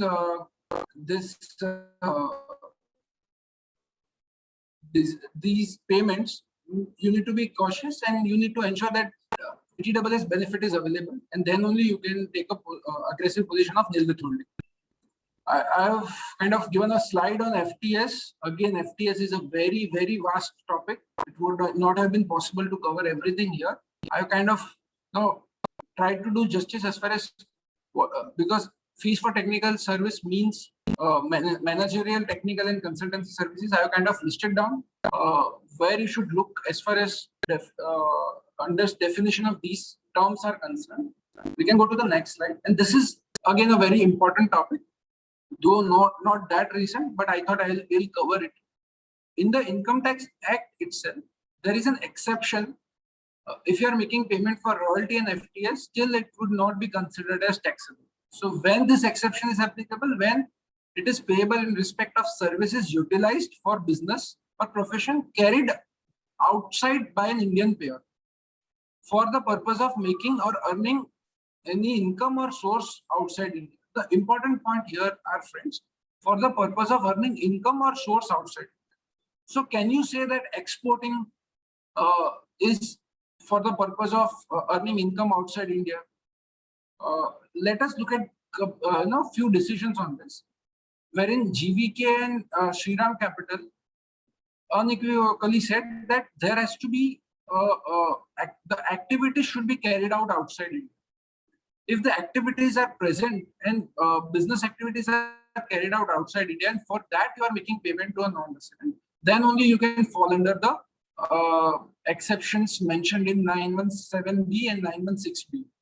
So I have kind of summarized in 3 bullets that customer outside India would not tantamount to source outside India. However, existing business activities need to be carried out outside India. The payment shall be directly in relation to the said business activities. Because what had happened in GVK Industries case, the payment was for a power project to a consulting company, and they were kind of reviewing whether the project was feasible or not. Since there was no activities as such outside India, it could not have been considered as a exception for 916 and 917B. Same is the case for Shriram Capital, but in case of Lufthansa Cargo India, Delhi High Court, since the payment was for wet leasing for the aircraft to the foreign companies on the international route only, so the activities were outside India, activities were presently being carried on outside India, and that is why the payment made for the overhaul and repairs to the aircrafts was considered as fees FTS. However, it could not be taxed in India owing to the exclusionary clause in 917B. Again, friends, we are coming to the end of our presentation. Again, certain miscellaneous provisions which I would like to highlight is TDS under section 195 is applicable on the payments made to non-residents. The payments can be in case of in kind as well. There are decisions which hold that on payments which are being made in kind, still you need to deduct the TDS. Kanchenjunga Seafood is a Supreme Court decision, and Biocon Pharmaceuticals is a Bangalore ITAT decision. TDS would not apply in case of foreign exchange rate fluctuations. So, friends, we just recently, in earlier slides, we saw that if you need to deduct TDS as per the SBITT buying rate. However, you may record some different figure in your books of accounts. So, since there is a difference of foreign exchange rate fluctuation, the income tax officer cannot ask you to deduct higher TDS for the amount which is recorded in the books as compared to the amount which is derived by SBITT buying rate. For that, you have a support of Sandvik Asia decision, which is a Pune tribunal decision, which is a very settled decision. Now, provisions of section 206AA of the Act could not override the beneficial rates provided under DTAA. These are recent decisions. However, friends, do note that after this provision was introduced, there was, of course, uproar. How can it override DTAA or not? But later on, CBDT did come up with a clarification under Rule 37BC that if the payee provides you TRC and other basic information like telephone number, email ID, etc., 206AA would not be applicable. But yeah, because these payments were, there are decisions still coming because there were certain payments made before that clarification. A very important and practical decisions. When do you add surcharge and education cess? Should you add as far as rates under DTAA is concerned? Should you not add? I think that unequivocally tribunals around India have opined that as far as tax rates specified in DTAA is concerned, you should not add education cess and surcharge. However, tax rates, as far as Act is concerned, you should add education cess and surcharge to it. And though there are decisions, there is again a decision by Delhi Tribunal on non-applicability of surcharge and education cess in case of TDS under section 206AA, higher rate. However, I would advise to be extra cautious here because this rate is under the Income Tax Act, and income tax officer can very well argue that education cess and surcharge should be applicable in this case.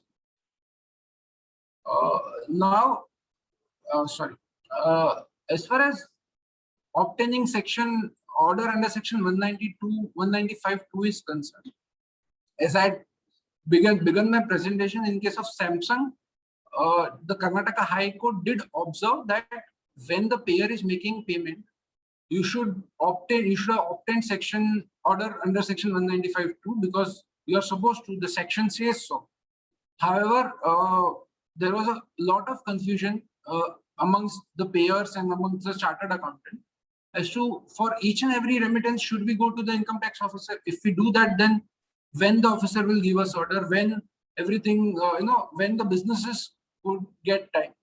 So this was clarified by GE India Technology Supreme Court decision immediately next year, which said that section 195(2) is based on the principle of proportionality.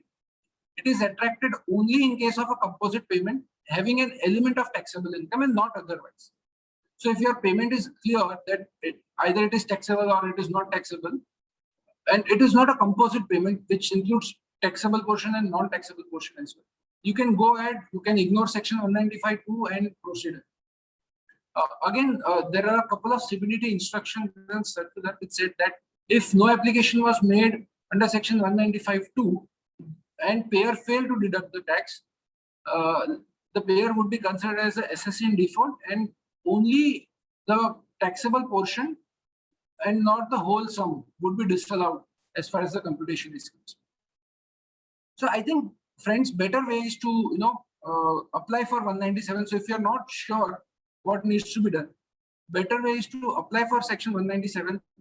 Now it is electronically applicable, and officers tend to give this certificate within 4 weeks to 6 weeks. It's quite a quick turnaround time, and you can, both the payer and payee can be at ease and conclude the transaction. And while I'm concluding my presentation, we can have a Q&A session. I am just kind of kept you there is a food for thought. What do you do if you are not falling under section 195? How do you deal with equalization levy? How do you deal with quick presence? It's a topic for discussion for some other day. Yeah, it is really important for a payer not only to only focus on section 195, but with the advent of implications of equalization levy and SEP, you need to be extra cautious and very vigilant what you should do as far as payment is concerned.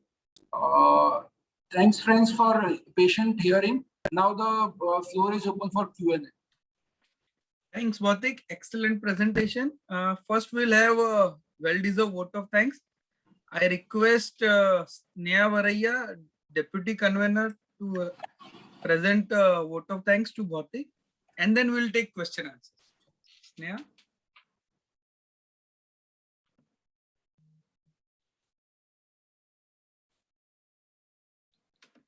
In the meantime, Siddharth will compile all the queries. Siddharth, are you ready?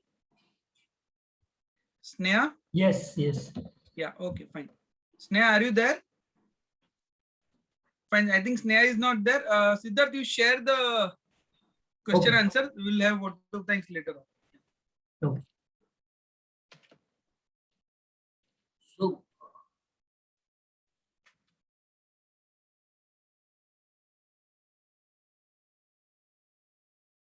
where can I see the questions? Wait a minute. Siddharth will share the screen. Siddharth, are you sharing the screen? Just a second. Yeah. I'll stop my screen. Yeah.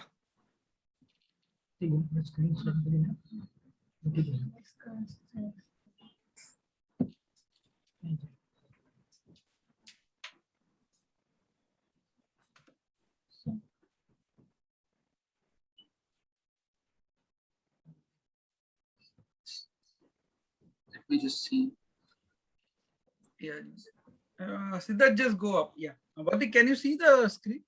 Yes, I'm able. Yeah. Fine. First question is how one can withhold tax on the foreign payments which are auto debited in account every month for example monthly subscription charges. Yeah, I knew this question would come. So what I understand from this question, I'm assuming that these payments are probably going through credit card and probably through bank account as well by auto debit. So friends, we need to understand that you need to first agree the commercial understandings between the parties. So if the arrangement is net of tax, the idea is that the payment would be borne by Indian payer. So in that case, you gross up the payment as we had seen in section 195A and deposit the appropriate TDS to the government and you make the payment. However, if you have agreed with the vendor that no, the taxes would be borne by you, you will get a foreign tax credits in your jurisdiction. Then you agree at that amount with the vendor that, let's say if the services are for 100 rupees, then you agree only for 90 rupees if the withholding is applicable. And only 90 rupees should be debited from your account. So that for 10 rupees you deposit it with the government and issue the TDS certificate to them. And one more thing, it is not only the deposition of TDS, you also need to comply. You also need to comply with 15 CACB requirements. So depending upon which part you are supposed to fill, you should make a list and fill the 15 CACB, do the compliance for 15 CACB as well. So I hope the person who has asked this question has got his answer. I don't, Himanshu, I'm not sure. So will they counter question me, or should I go to the next question? No, you go to the next question. Okay. So whether fees paid for admission of foreign education institution is taxable? Has any compliance to be done? So I'm assuming here that the fees paid for foreign education institution is in relation to your business, and there is a specific exemption. Okay, so I'll divide this into two parts. First is 15 CACB compliance. If you see my slides, there is in I think RBI purpose code 0305. This no reporting to be done in case of payment for foreign education. So you don't have to report under 15 CACB, and it is not taxable because the foreign institution is not giving you per se any services for technical services fees. It is explaining you what are the concepts and what you need to study. And if it is for US DTAA, the US DTAA categorically exempts payments made to foreign education institutions under this. I don't recollect the relevant article. It is, I think, Article 12. It specifically exempts it. So that is why you don't have to deduct TDS, and you don't have to do any reporting under 15 CACB as well. I'll move to the third question. Many payment which are auto debited through credit card. I think I have answered this in the first question. Siddharth, I'm not able to read. Not liable to TDS. What implications is there if SSC making payment for non-submission of 15 CACB? Yeah. So as far as I'll answer the second leg of the question, because first leg of the question I've already answered in question number 1. The second leg, I'll again repeat. There is a penalty under section 271I of rupees 1 lakh for each non-reporting or incorrect reporting for 15 CACB. Then question number 5. Siddharth, can you just payment made to NRI individual for US for marketing of product of Indian SSC is taxable or not under which article of DTAA? So now you look at under which now let's categorize it.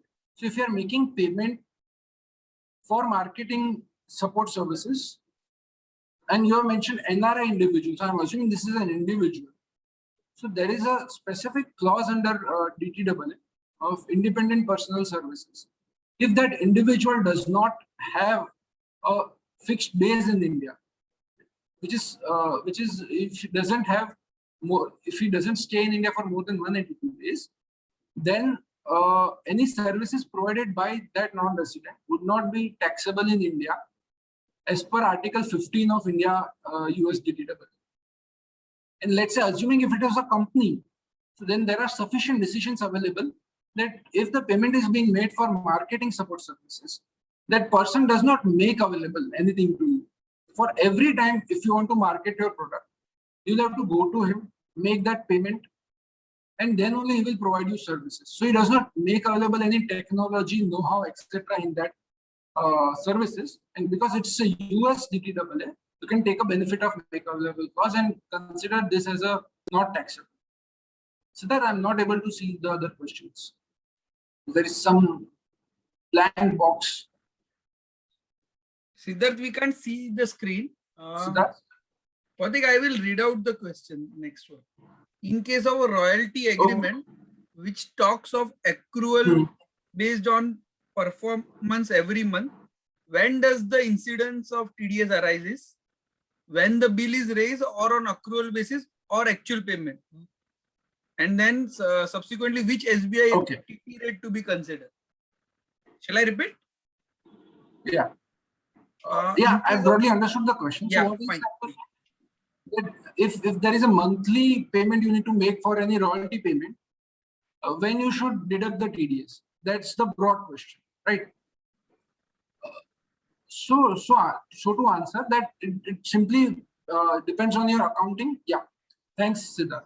It simply depends on your accounting and the payment, because the act is very clear that you need to deduct TDS earlier of booking, that is provision, or payment, whichever is earlier. Invoice date is kind of not relevant here as far as income tax is concerned. Yeah, it will have implications as far as GST is concerned, but your invoice date is not important. The date on which you book it in your books of accounts vis-a-vis date on which you pay. So let's say if you are paying in advance, then that is the date on which you should deduct the TDS, and the next month, by 7th of next month, you should deposit it. And you should take the SBI TT buying rate of that day. Rather, let's say if you are booking it first and then making a payment, then date of booking is to be considered for SBI TT buying rate and deposition of tax. Question number 7. Sometime application for TRC indicate validity. Will that suffice to check the validity? Sorry, I'm not too sure what is the question. So if the TRC clearly mentions for which period it is valid, it should be sufficient to determine the validity of TRC, because the government of that country itself is declaring that this is valid for this period. And if your transaction is falling within that financial year or for that period, I think it should be sufficient. And if it is not, you may consider writing to the department of that country. And I must tell you, so we have written it to few of the departments around the world, and they are quite prompt on this in 10-15 days, so to say. Yeah, question number 8, Siddharth, if you can go. Bhautik, I will read out. Subsequent question is, if the remittance to non-resident does not fall in FTS, for example, say goods handling charges at foreign port, is it still necessary to obtain TRC? Yeah, so you need to figure out how are you claiming this as a non-taxable. So are you saying that that payment is not taxable as far as Income Tax Act, provisions of Income Tax Act is concerned? So I'll kind of generalize this question. Let's have the approach. Let's have the approach that how do you determine the taxability? So if the payment is so you have to first look at the DTAA, you have to look at the Act. If the payment is not taxable under the DTAA because it makes available or it has a beneficial clause or something else, so then of course in order to avail the benefit of DTAA, you need to have TRC in place. Otherwise, the officer will not give you the benefit of DTAA. However, you feel that the income itself is not taxable under Section 9 or Section 5 of the Income Tax Act, then you can very well go ahead, don't have the TRC, and still you make the payment without TDS. So as I explained, in case of educational institution, you can take you can claim a benefit, you can say that it is not taxable itself under the Act, because the foreign institution does not have a plea in India, and this is purely a business income for foreign institution. So even if you don't have TRC, you can still claim it as a non-taxable. But yeah, generally under the Act, the definitions are quite wide, and in order to take a aggressive position under the Act, you need to have a sufficient judicial precedents supporting you. So to say, Supreme Court or High Court. So it is always advisable that have TRC in place, because you are a payer. You need to ensure that TDS is properly deducted. Otherwise, unnecessarily you will face interest and penal consequences. So it is always advisable to have TRC in place, have the backup in arguments as far as DTAA is concerned, and then proceed. So we need to have a pragmatic view there. Okay. I think now you can see the screen. Basically, chat box we have shared. Yes. Many times payment to like GoDaddy. I think you have covered that. Still, you just read out that. Yes. So many times payments to companies like GoDaddy, Zoom amounts are paid by credit card, and how TDS to be deducted. So again, so practically you need to talk to them. If you are able to talk to them, because they would have typical call centers, you mail them And if the payments are substantial, you should ask them to convert it into an offline account, because it is possible. So if they feel that the customer is substantial enough, have an agreement with them offline, and then make the payment through wire transfers. That would be really helpful for you to avoid the credit card route, because I understand there are business requirements and business issues as far as payment through credit card is concerned. But TDS compliance is not fully, it's a bit riskier as far as payment through credit card is concerned. But you can talk to them and try and convert it into offline payment. Payment for membership fees outside India for business associations having no pay in India, TDS to be deducted. So I assume this payment for business association is more like payment for clubs, so to say. Once you are part of that business association, you get certain benefits, and those benefits are available to all of those who are making this payment to them. So there is no specific service given to you. This service is available to all those who want to contribute to the or all those who want to become the member of that business association. If that is the case, you can argue it's a business income under the Act, sorry, under the DTAA, not under the Act. And you can very well say there is no technical services provided. I'm assuming here two things. One, the case is much stronger if the DTAA has a make available clause. Even if it does not have a make available clause, where would you fit in? Either is it a technical services you are getting? Because FTS definition is either technical, consultancy, or manager. You don't get a technical services as far as business associations are concerned. I don't think so you get a managerial service as well, because managerial is something which is managed, someone manages your business. Business association are broadly for networking and trying to understand what is the trend in the industry. So that is why it would not fit in the FTS, it will not fit in the royalty, and no TDS to be deducted on that. Next question, if the particular transaction is not taxable in India, whether if it's okay if P declaration, TRC is not taken from the party. So again, as I explained, you need to see your arguments, why it is not taxable. If it is not taxable under the provisions of the Act, you may choose to ignore the declaration for P and TRC. I would strongly advise you that if you are taking this aggressive position under the Act, you need to have a sufficient judicial precedence and sufficient confidence as far as your position is concerned. Otherwise, it is always advisable to take TRC and no P declaration, because TRC, I still understand there are costs involved in it, there is time period involved in this, but no P declaration you should typically ask the vendor, because he needs to print it on its letterhead, and this will save you from penal consequences. Payment for reinsurance premium, outside India having no P in India, TDS to be deducted. So when you say reinsurance premium, this reinsurance premium is for what? I assume is the payment being made by the reinsurance company, or it is by the owner of the asset who is again wants to reinsure its asset again with somebody else. But I think in both the cases, again, as I said, it is not a royalty. It is not an interest. It won't fit into fees for technical services as well, because it is not a technical, managerial, or consultancy services. It's purely a business profits, and unless they have P in India, it would not be taxable in India. But again, you need to have the tax documents in place for this. In case of reimbursement and shared services charges by sourcing department of a company located out of India, yes, for different services, whether TDS required to be deducted based on the services or should be considered as a single service. If a single service, how to classify which service received by Indian counterpart? Sorry, I'll again read this question.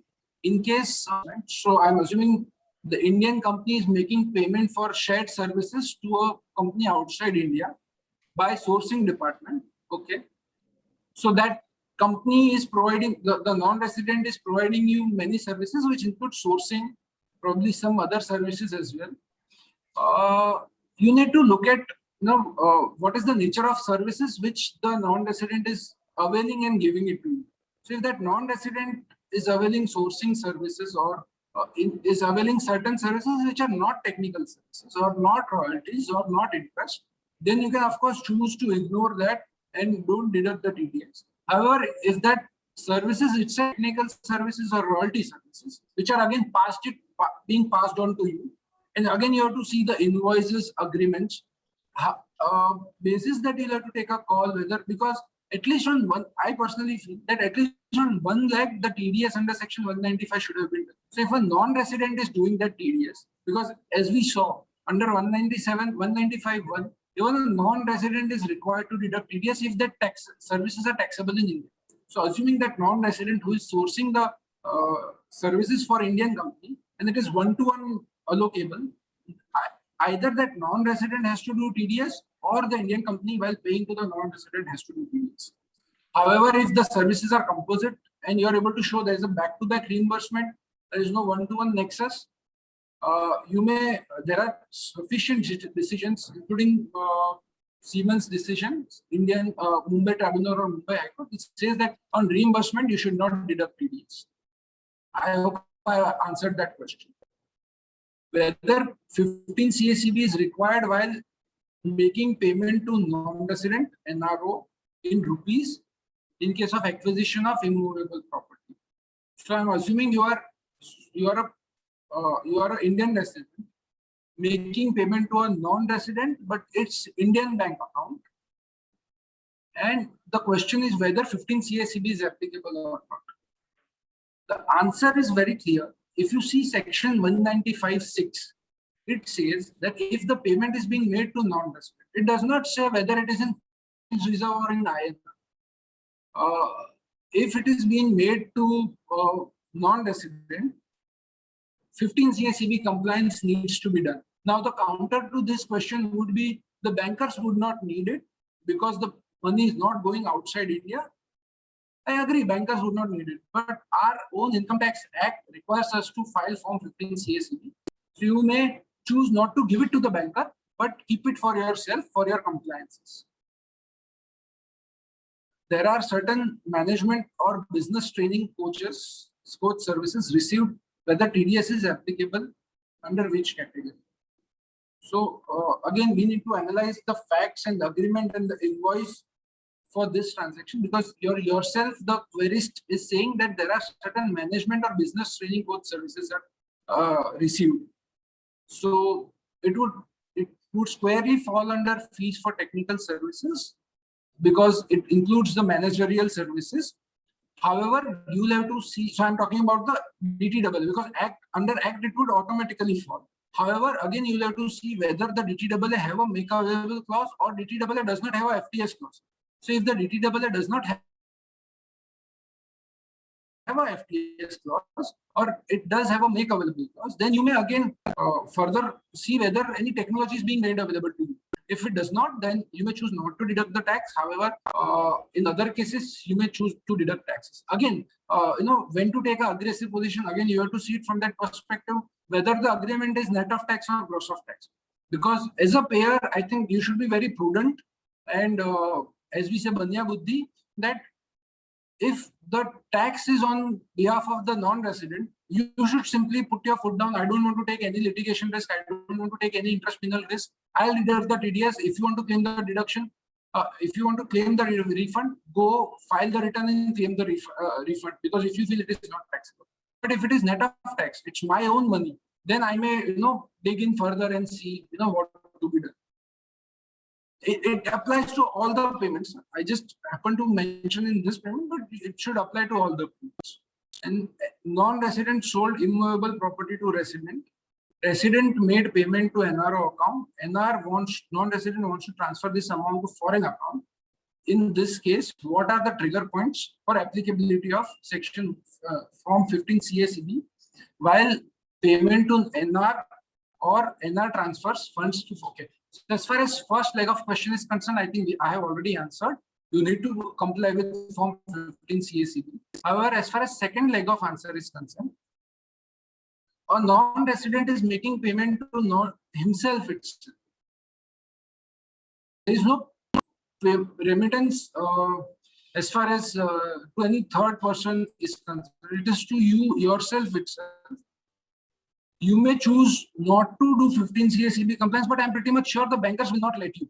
So in order to, so that's a practical difficulty. In order to comply with the bankers, you may have to do 15 CACB compliance. But as far as 15 CB is concerned, the Chartered Accountant Certificate is concerned, I don't think it should be applicable because you are making payment to yourself. There is no amount chargeable to tax there, and simply you can do 15 CA Part A or Part D as applicable and proceed. There are certain management, or I think I read this, yeah. So Siddharth, go down. Siddharth, one or two questions. Go. You have to go down.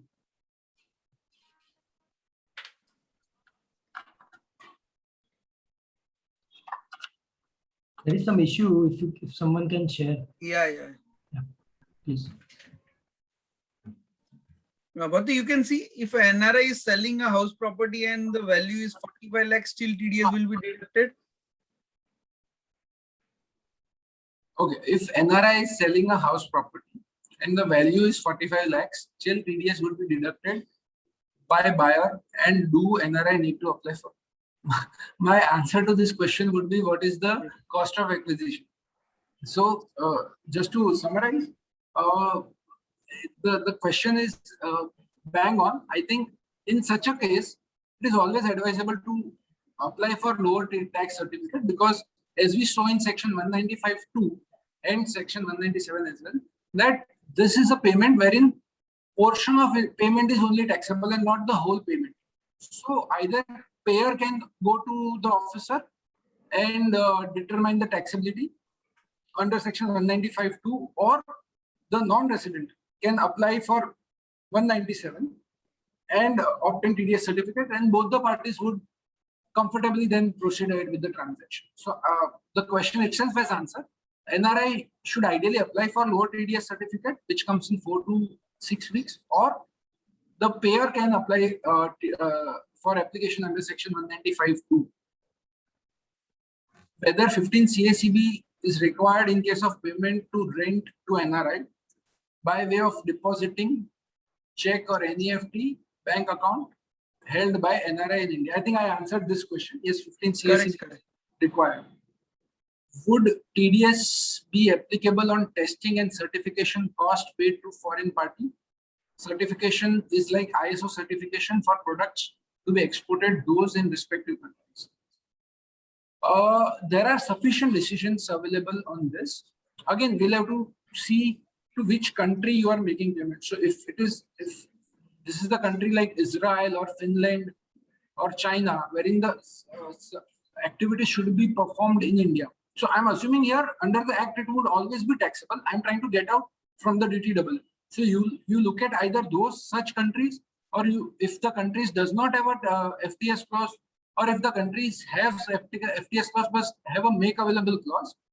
In those cases, you can kind of easily come out of it, because it would not be taxable, and there are decisions to that extent. However, if countries like Germany or countries like other countries wherein make available clause is not there, I would suggest that you deposit tax and be prudent here. Bhautik, I think you have covered most of the queries. The other are small queries you already covered. So what I now request Neha to a well-deserved vote of thanks. Bhautik, thanks. It was excellent presentation. And now Sneha will take over for formal vote of thanks. Thank you, Himanshu bhai. Friends, it is rightly said that progress is impossible without change, and those who cannot change their minds cannot change anything. Friends, you all will agree with me that CA Bhautik Shah covered his presentation on TDS under section 195 schemes and recent issues in simple and lucid language. We are thankful to him for accepting our invitation and sharing his rich knowledge on the subject. I, on behalf of Mulund CACP Study Circle, present heartily vote of thanks. Thanks, Bhautik. Thanks a lot. Friends, will end the meeting, formally end the meeting. Thank you everyone. Thank you, everyone. Thanks a lot. Thank you. Bye. Yeah.